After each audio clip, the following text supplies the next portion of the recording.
Hello and welcome to Around the Hoop, the Westwood Basketball Show. I'm your host, Mike Gay. We've got some great news to start off with. We were able to secure a sponsor, so a very warm shout out to Conlin Health Care. They stepped up to sponsor both the boys and the girls program through the end of the season. So again, thank you very much, Conlin Health Care. And also, just to give everyone an update, this is the 4th show of the year. We had a little bit of a break over the holidays due to some cold weather. We missed one or two of these shows, so it's great to be back. And I want to thank the coaches, Steve St. Martin and Katherine Clifford. Thanks for joining us. Thank you, Mike. Of course. Appreciate it. So, like I said, it's been a little bit since we've met. So why don't you catch the viewers up on how the team has been doing, both in the record, but also some of the things that you've been seeing in practice. Yeah, I'll tell you, this group of boys is probably one of the best group of boys I've coached as far as being great people. They are fantastic humans. They care about each other a lot. They're always making sure everybody's taken care of with rides home from practice or to practice or whatever it may be, especially the younger players that don't have a license. And they practice really hard. It just hasn't translated into the games. It really hasn't crossed over. And for me, I can't be more proud of a group of young men that the way they are as people. It's just that I wish for everybody else to see how good they can be as players. And at some point it'll turn for us this year and people get to see that. But they're working really hard and they're great to be around. And Mike, to be honest with you, I talk to a bunch of coaches all the time, and I know, Coach, you talk to a bunch of coaches, and a lot of them with better records than we have and worse records than we have are talking about how like the seniors are selfish or their players don't get along or it's just it's miserable being around. And I'm like, it's total opposite. Like I love these kids. I love being around them. For us, it's just in the win-loss column. It just hasn't translated yet, and I think that we're on the verge of making that happen. Hopefully. It just keep putting that work in, and at any moment it can happen. Any moment that's the beauty of it. And with the possibilities for us to really, blossom in that win-loss column is there. We just got to do it. So talk about the last couple of games. Mm-hmm. Have you started to see some of the effort and practice translating? And again, it may not necessarily translate in a win, right? But are you starting to see some of the things that you've been working on show up? A little bit. I mean, we don't. If as a coach, I always enjoy the practices more than games anyways. As a player, I liked it all because there's an expiration date on you as a player. There's only so many practices and games you have and lifting, and so I always enjoyed all of that, knowing that at some point it's going to come to an end sooner rather than later. As a coach, I like the practices more because that's where all the teaching takes place and the learning and stuff. The games, of course, are fun. I mean, but not like the practices. And again, for this year, with this group of guys, we practice so hard and with so much confidence. It just hasn't translated into the games as well as we'd like it to. But there are moments where things are clicking and we look good. It's just inconsistent, a lot of inconsistencies with that. And that's just a lot about confidence and belief in yourself and knowing that you can do it. We haven't really translated that in the games yet. But they work every day. Like I said, they're a great group to be around. I can't ask for a better team. I wouldn't want to trade locker rooms with anybody else. It's for them, I just like them to experience what it is like to consistently win like we've done in the past, and for this group of seniors and all the players to really have those good moments and what it feels like to do that, because it's hard when you're struggling a little bit in the win-loss column. You start to lose your confidence. So we got to find a way to get that back. Yep. So Coach Clifford, actually fairly similar start to the season. We've had some of the same conversations where you've seen some great things on the court, and you've also seen some areas where the team isn't necessarily translating the practice into the games. So talk about the last couple of weeks and what you've seen. Yeah, I think a lot of things are similar. We're not where we want to be. We're not. Our win-loss record doesn't reflect, I think, what the kids deserve it to be. I think especially in the last week for us, we had a couple close losses out at Ashland and at Holliston. Both games we could have used. One of them would have been nice, and unfortunately we dropped, two pretty close games. And I think the response to that, and you talk about your team in response to adversity, and especially the adversity in the win-loss column. Again, like it's just that's what people measure. How many games have you won? You're going to make the tournament. What's the winning percentage? Like all that. It's hard to do, and I think I'm really proud of my team this week for their response to that. In between those two losses, I mean, this past Monday was our best practice of the year by far. They responded, went into Holliston, and they were as up for that game as any. They did all the right things leading up to it, and we just couldn't make enough plays down the stretch to pull out the win. Wednesday, we had a unique opportunity to go over to Braintree to practice with them, which I think was a really good experience for us. It kind of puts you out of your comfort zone. One, that you're meeting new kids and playing with new kids. Two, that those kids happen to be one of the best programs in the state. But it was just a cool experience for us as a team to kind of go in and, again, like battle something else. And then, so we're hoping that some of that will translate. The question is, our number one tangible goal is to make the tournament. And we've dug ourselves a hole, and do we have enough to get out of it? They're showing that right now. I think the trouble moving forward, and we talked about this too, is you got to do it every day, and now we have to do it for a really long stretch. Like we have to be consistently good the rest of the season to pull it off. And as of right now, I feel really good about that. The kids are great. They're getting along. Our captains have done a great job this week. Kids are responding. They're playing more together, and all the right things are happening. Can we stretch that out for another, how many weeks of the season are left? I mean, we got 14 games left, 12 now, 12 games left. Like, I don't know, we'll see. And I hope they do it. It's the same thing. It's where, they're coaches and their toughest critics, but we're their biggest cheerleaders too. And, hopefully, similar to what Coach said, that we can start translating some of the things from practice into the games and walk away with some wins. But Steve, I think you hit on this when you were talking about this group of boys possibly being the best group of young men that you've coached. So when you look at the wins and losses of any program, and you make a comment like, wow, that must be a great program, a great coach. They've won all their games. They've only lost a game. Talk about it, because you guys have both been on that other end, right? Of having undefeated seasons and winning the Tri-Valley League and consecutive years, and some really impressive things. When you're struggling, again, in the win-loss column, are you any less of a coach, or in some cases are you coming together as a team, and how do you find it challenging in both scenarios?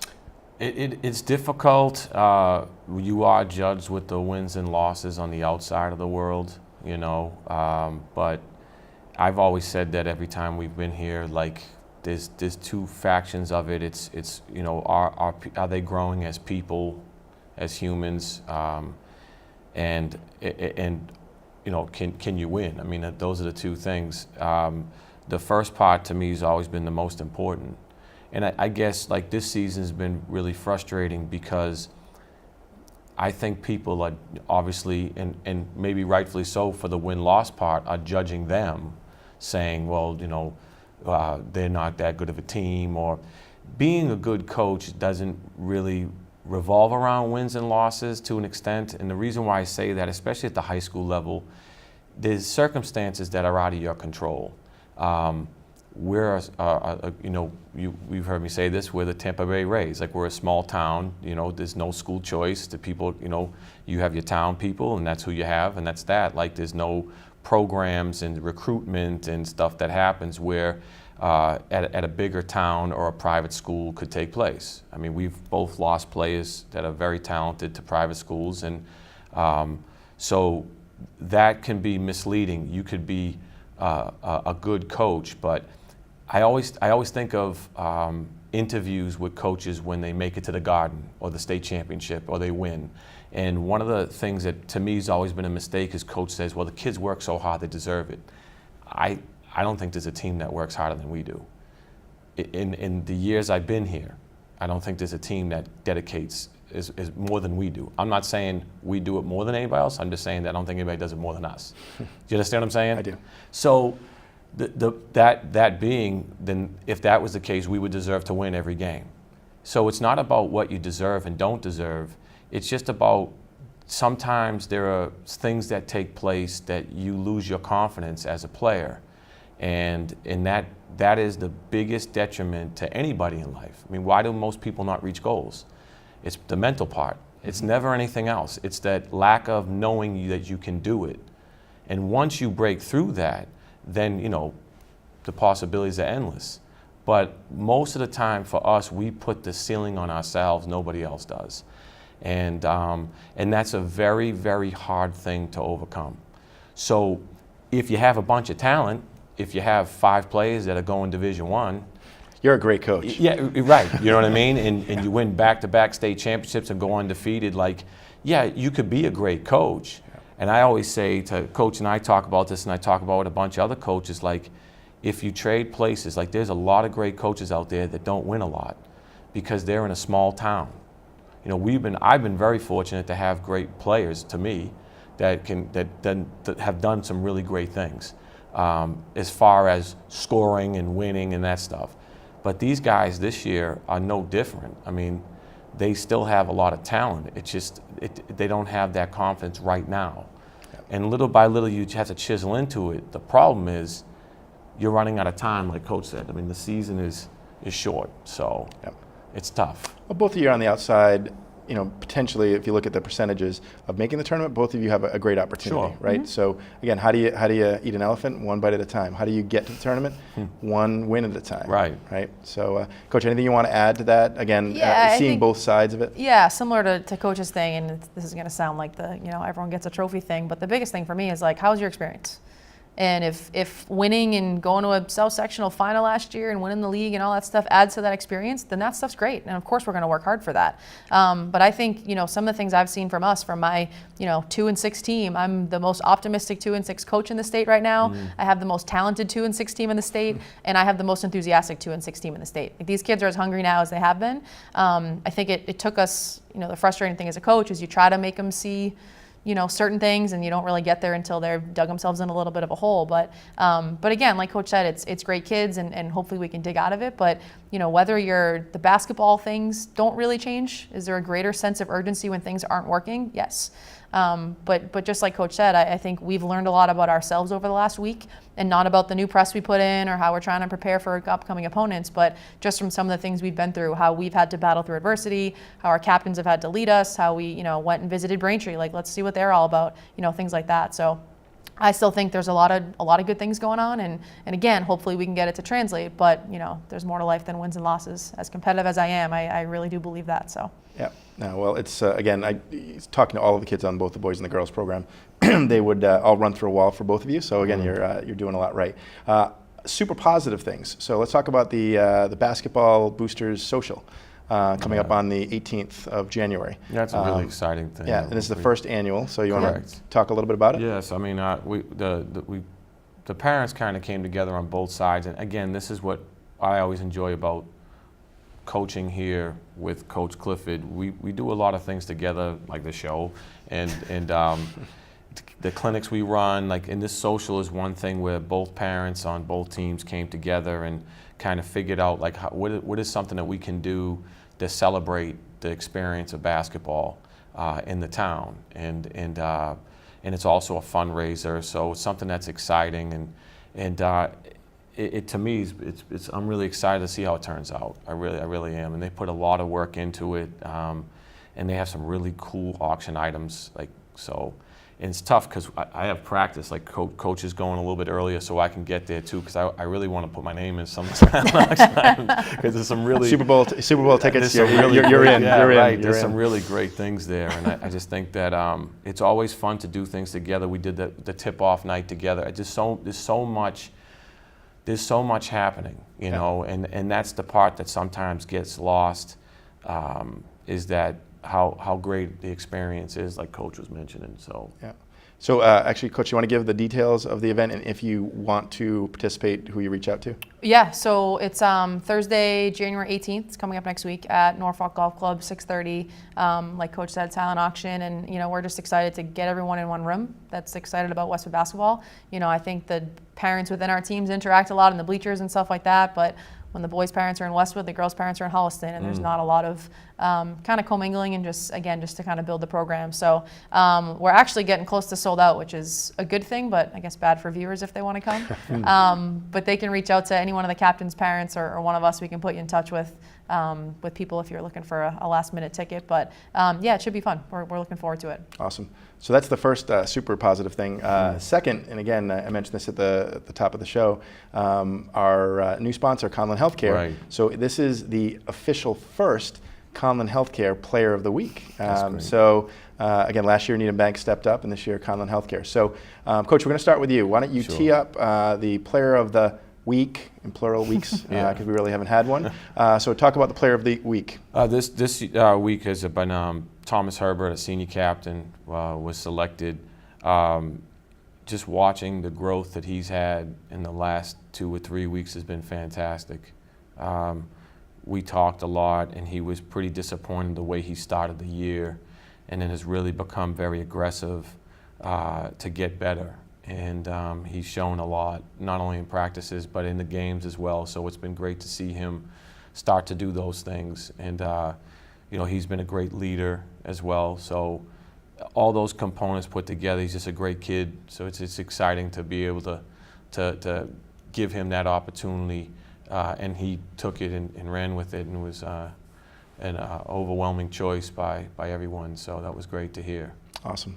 Coach Clifford? Yeah, on our side, it's another senior captain, Amanda Nocera, has been playing really well for us. Again, during a tough stretch, she's someone that, when you think about kids that lead by example, she's number one on my list of kids this year. The pace at which she practices, it's every drill, every rep, and again, it's sort of that she's quiet at times on the court, but does a lot of loud things, if that makes sense. And it's really nice to see, and it sounds similar to what you just said, but when you talk to kids about things and all over the course of even a couple weeks, or a season or 2 seasons, you really see those things start to develop. Like, that's the best part of coaching. So to see her playing confident, making better decisions, and then again, I sort of gave them a shout out, but along with our other captains, she's shown great leadership over the last week when we really need to get going. We need to kick this thing into another gear, and she's been instrumental in helping our entire team do that. So she's doing a great job for us. Awesome. Well, coaches, again, thanks for coming. This is an amazing honor to meet you guys, not every week, but mostly every week during the season. We're actually going to be off next week, but we'll try to figure something out. So we'll have a couple of weeks probably before we see the public again. Best ticket in town for those of you who are looking for a great game. The girls are at home tonight, and then next week's schedule.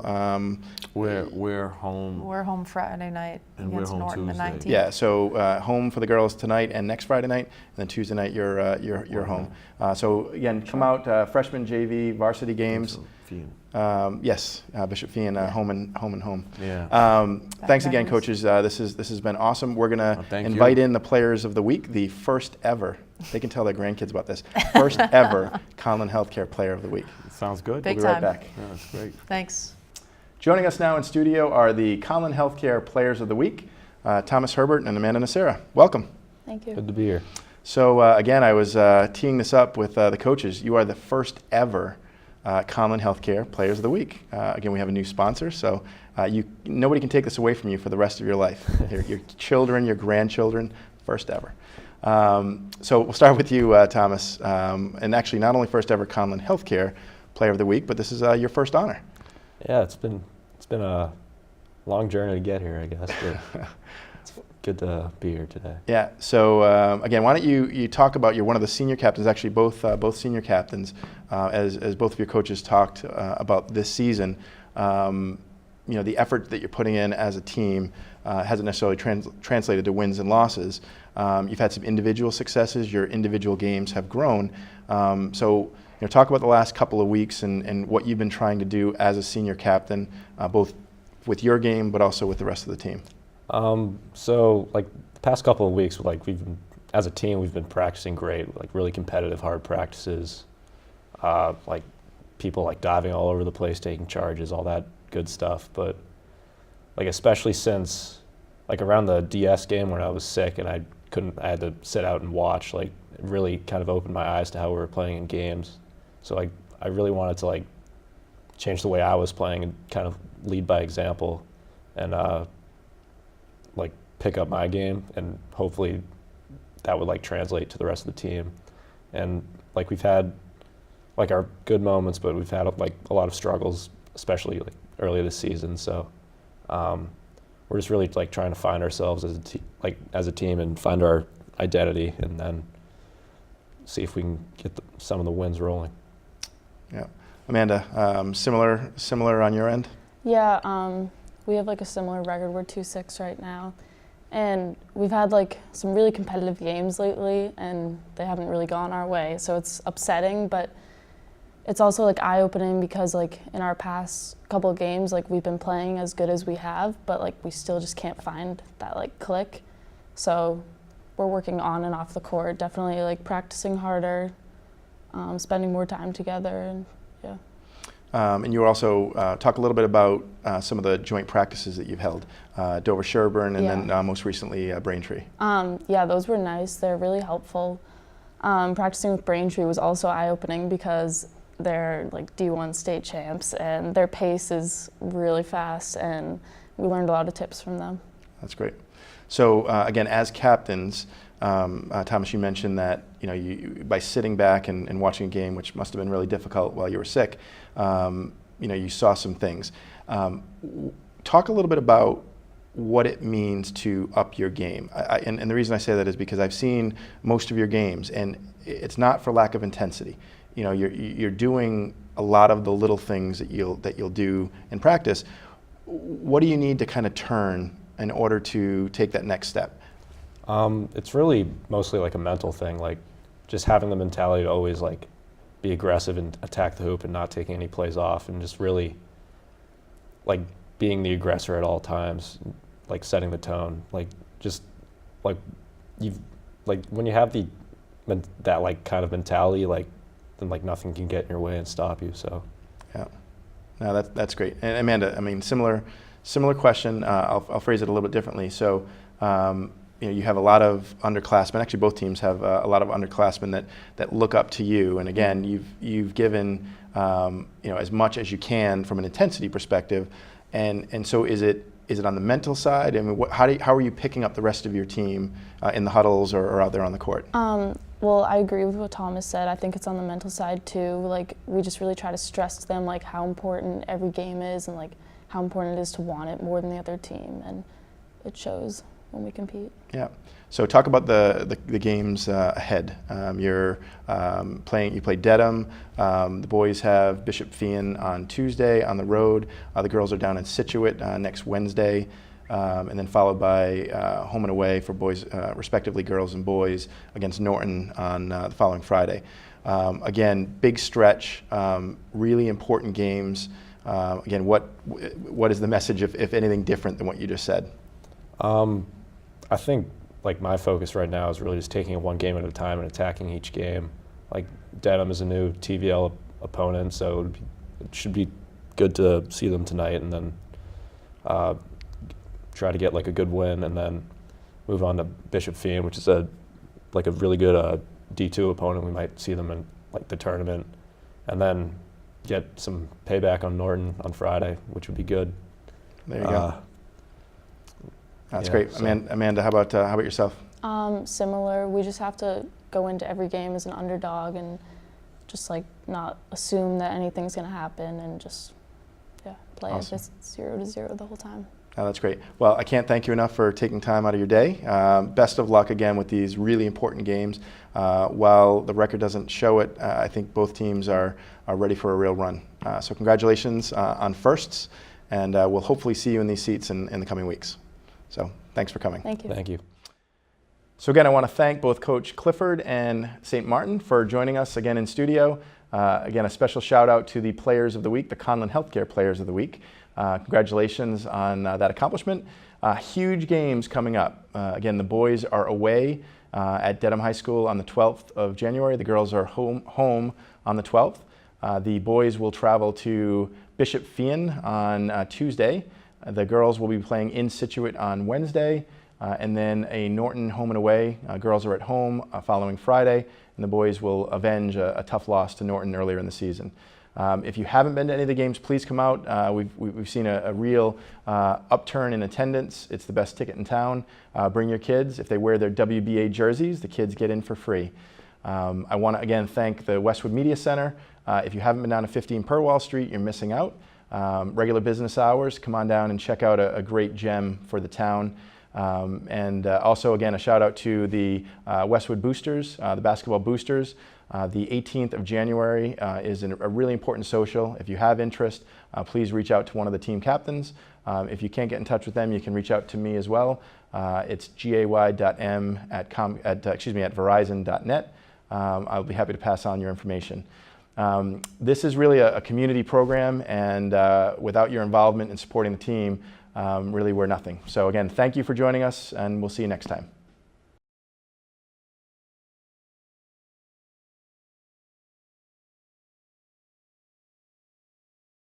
Handoff for Westwood at the top of the key. Trying to get it down low to Herbert. Can't get inside. Loses the dribble. Hook shot off the board and in. Oriboko over to Ing. Had a layup. Back to Ing. The layup is good. I thought better of it. Now he wants it. And He's got it. James McGowan. Anytime a starter gets 3 in the first half, you got to go after him. Nice pass by Riley. Anderson's layup is good. Riley trailing. Nicely done by Pat Riley. Tries it. No good. Herbert. The putback is good. Got all day, every day. Gaffney from the corner. That's good. Knocks down. Great to see Owen Gaffney with a nice stroke there. And anybody? McGowan with a cross. Gets it back. His shot. Finds it. Skip pass. Ends up in Tavalone's hands, and he's got another 3.